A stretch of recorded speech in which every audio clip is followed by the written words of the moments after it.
Namaste. Welcome to this very special program. We are in conversation with His Holiness Pujya Shri Shri Shantananda Puri Mahaswamiji of Vashishta Guha in Himalayas. Pujya Swamiji belongs to the Advaita Vedanta Guru Parampara of Adi Shankara. Pujya Swamiji is a scholar par excellence. He has mastered the Vedic scriptures and Puranic texts. His knowledge of Bhagavad Gita, Yoga Vashishta, Ashtavakra Gita and other texts is profound. Pujya Swamiji is admired and adored by his devotees for his simplicity and deep faith in the divine. Truly, Pujya Swamiji is considered the epitome of Gnana, Bhakti and Vairagya. On behalf of all of you, our pranams to Pujya Swamiji and welcome you to this program. Thank you, madam.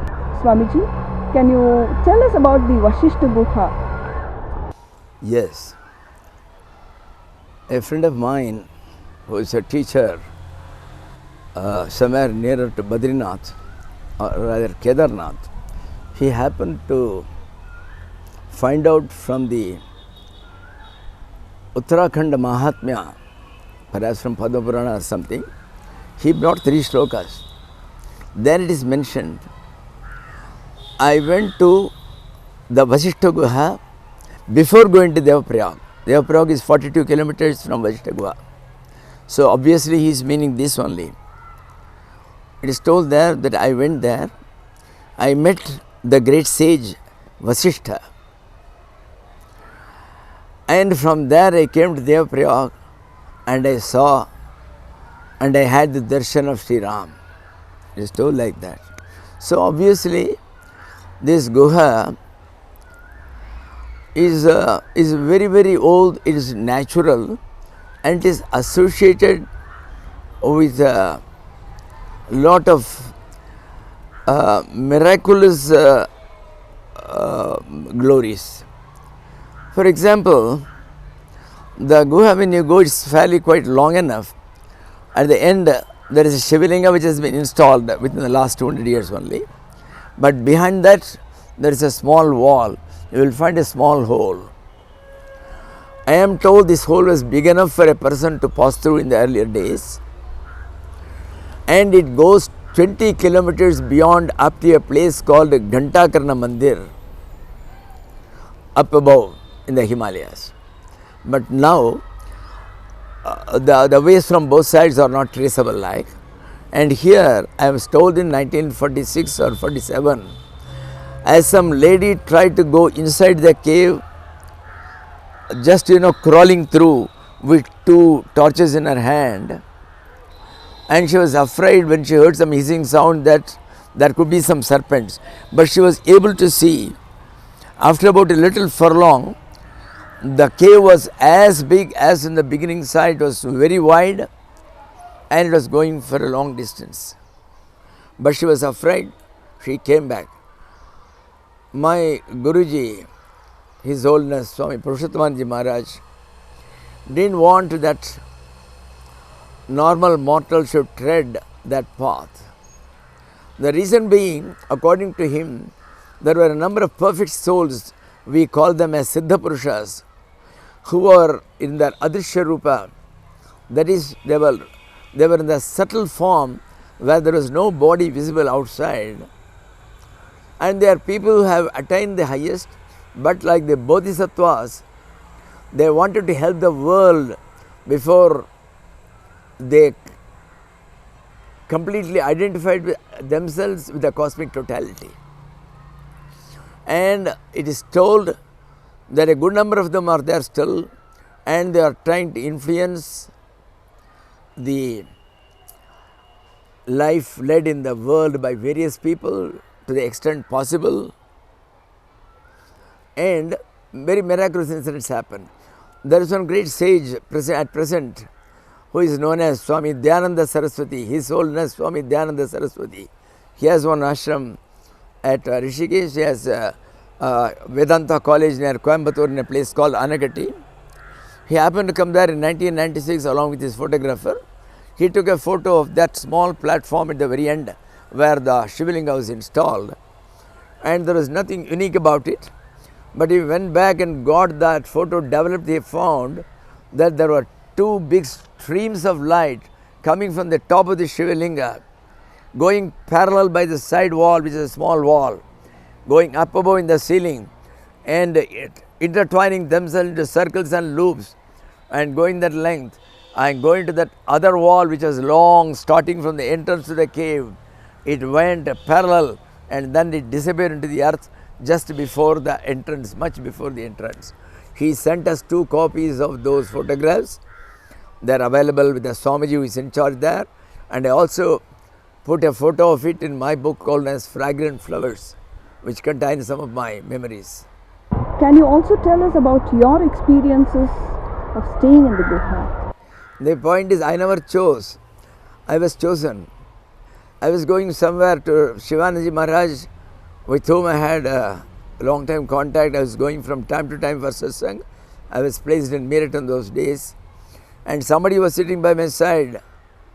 He drew me into conversation, and he was later on transferred. He was a manager in the Escorts Limited, named Pritik Singh Patania from the Himachal Pradesh.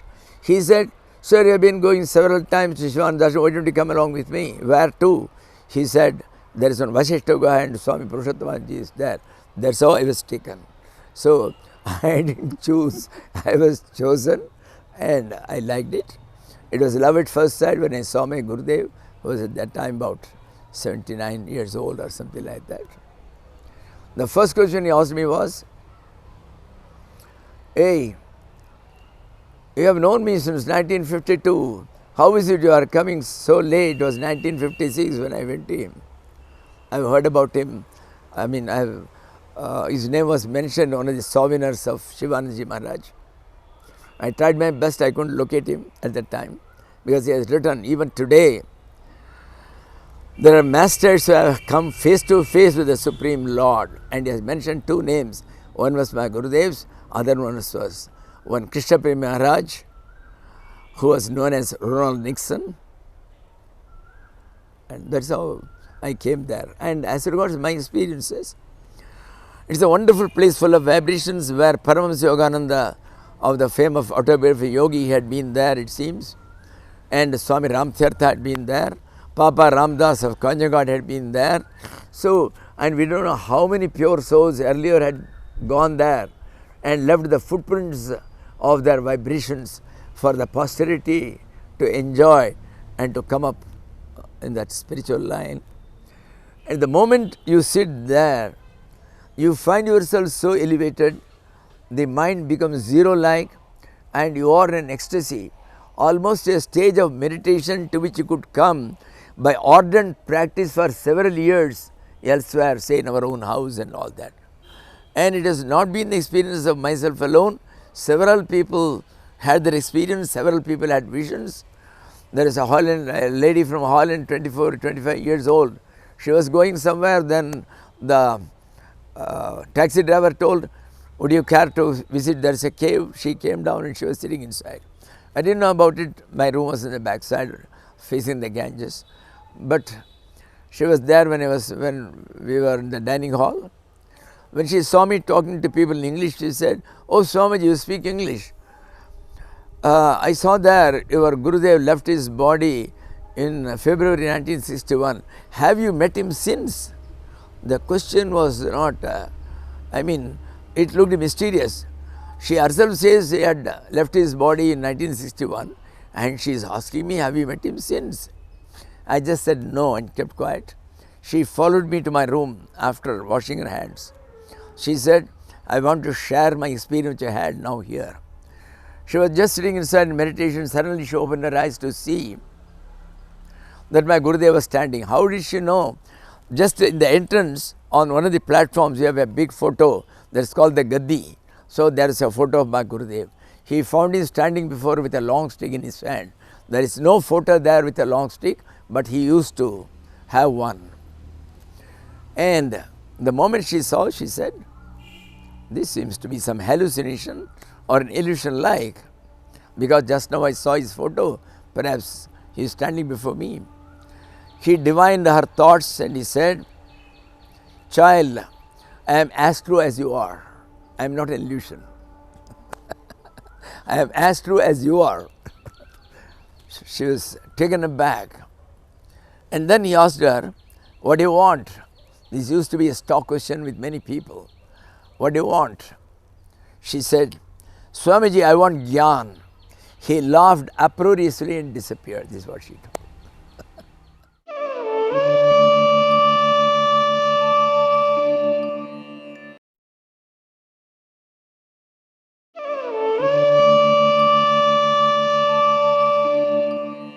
Swamiji, the Himalayan sages are known for their mystical presence, the mystical experiences, and for ages together, the Himalayan sages stand apart in Indian culture and tradition. Yes. What is the speciality?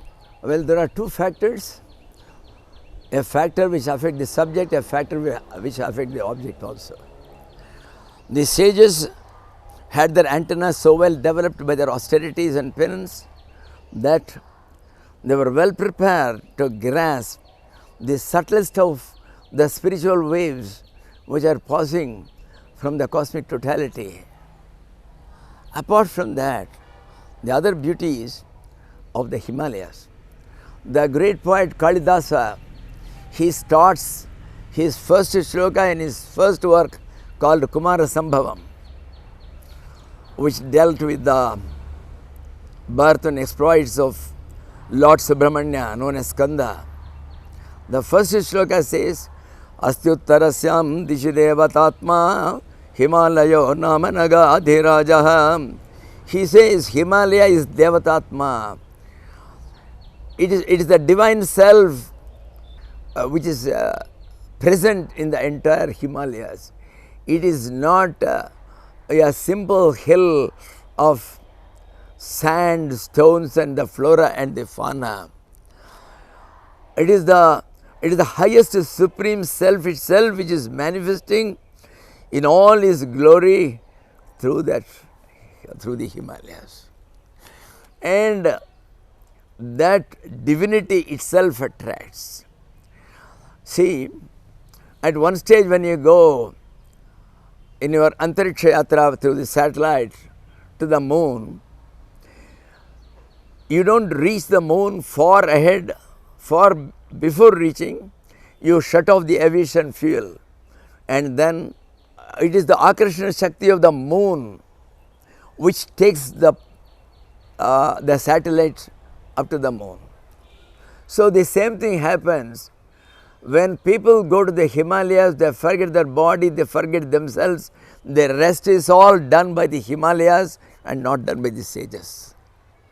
The entire vibrations of the Lord himself, Parvati had done tapasya, the Divine Mother had done tapasya. All those vibrations are never lost. They are all still alive. And those who have those whose antenna is developed enough to absorb those waves, well, they can go into some unique lands which have been remaining unexplored by many of us. Swamiji, the Himalayas is so magical as you speak. It is okay for the sages, the sadhakas. What about the uninitiated? Do they also get the benefit of these? Everybody gets the benefit because it is from the LKG to the PhD which is tutored by the Himalaya. That is there. Everybody, the moment you go there, what happens is, we don't know, because of the cold atmosphere and all that, you get a natural vairagya. Absolutely, you don't think of the world. Even people have gone up above in the satellite, that Apollo 7 or so. Somebody once sent me a beautiful poem which I had left there, a copy of the beautiful poem. There he says, he forgot everything when he went, he even forgot who he was. There was only enjoyment, there was neither the enjoyer nor any object to be enjoyed. That is the stage to which he reached. So it automatically happens at those heights. That is why people prefer to go to those heights in those days. Automatic vairagya, automatic dispassion towards all sensuous objects of the world, and an absolute failure to remember the world, the houses you have left, the dear ones you have left. Absolutely nothing comes to the mind. You are there already at an elevated level where you are one with that supreme self which peoples all. Swamiji, in the path to spirituality, there is a certain knowledge. I mean, the common impression, the common feeling is that you need a certain knowledge to be in the path of spirituality, particularly knowledge of Sanskrit. All knowledge, what we call as knowledge is all ignorance. The ultimate knowledge is, we call it as the pure knowledge, which is devoid of all these external things. These are all, again, dream objects. In the dream you see some things, and your knowledge of the scriptures and all is going to help you in enjoying those dream objects? Not at all. So, no knowledge is required for the Lord. The Lord, when he first discoursed to the Lord Brahma about the ultimate truth, Tene Brahma Hridaya Adikavaye Mukhyantiyat Surya. This is the first shloka of Srimad Bhagavata, where he says he talked to the Lord. He talked to Lord Brahma. He gave him the entire Vedas, not through tape recorders. It was from heart to heart. There is no speech. So, the Lord knows the language of the heart. So, it is through that we have to approach him and not through the intellect. Yato vacho nivartante aprapya manasasva. Neither the mind can go there, nor speeches can go there. It is beyond all, but you can definitely touch it, enjoy every crumb of it with your heart. So, as such, we have to leave all the intellect aside. Yes, the intellect will be of use to you only to the extent to prove that there is a knowledge which cannot be approached through your intellect. It is supra-intellect, it is beyond the intellect, and it chooses you, and you reach it only through your longing. When once you have the longing in your heart to know what is the truth behind the entire world, what is the role which you are to play in this world, what is the purpose and the goal of your life, when once you have got that volcanic longing to know all these things, that very longing, it bombards the path by which you have to travel, and you reach there. And for that, no prerequisite is required, no knowledge is required except the prerequisites like the vairagya, the dispassion towards the world. So long as you are interested in the worldly objects, the moment your mind cannot reach the totality, because you will be bogged with your thoughts of your wife falling ill in the hospital, your son not studying well, your second son trying to appear for engineering with 30% marks in his 12th standard. So, you are worried about them all, so you will not be able to give your concentrated attention to the highest goal. So, as such, no knowledge is required, but if at all, you seek the company of the holy men who have either partly or fully gone through that way, traversed that way, that will help you a lot. Satsanga, your guru, and your longing, these three alone can take you to the highest spiritual knowledge. Swamiji, this answer is so convincing and so comforting to us, because many of us want to reach spirituality, want to take the path, but we have left behind Sanskrit, we have not read the religious texts, and we were at a dilemma as to can we take the spiritual path, but you have shown us the way of how to go there without all of this. See, no doubt, Sanskrit is a language, it's a beautiful language. And so many of our scriptural texts are there. If only you can understand it, it opens a beautiful vista of its own, but it is not a must. It is never a sine qua non for getting into spirituality. Swamiji, your book on stories for meditation is so appealing, right from a 5-year-old child to a 90-year-old, but it is very intense and profound in the message that it conveys. What is the magic in this book? I don't know. None of the books were ever written by me. I was just a stenographer taking the mother's dictation. What happened was I was writing on Bhagavad Gita, Bhagavata, all on the elevated levels. And one day this boy, the grandson of Mr. Anand, who is now Achal, he used to ask me every time I used to come here, tell me a story. he used to ask for only one story. The story told by Nivedita about a school boy believing the words of his mother and calling for Lord Krishna, thinking that he was the elder brother who was in the jungle. And once he and his mother Lakshmi both together told, Swamiji, you are writing at that highest level. Why don't you write for small children? I said, no, no, no. I am in Advaita. I am only in that level. I cannot come down. When I went back to Vasishtha Guha, my mind was again and again coming over that topic. Why not? I knew a number of stories I have heard. Nothing original. I was never original at all. But there are a lot of stories which I have heard from various places. Beautiful, interesting stories I have heard, which most of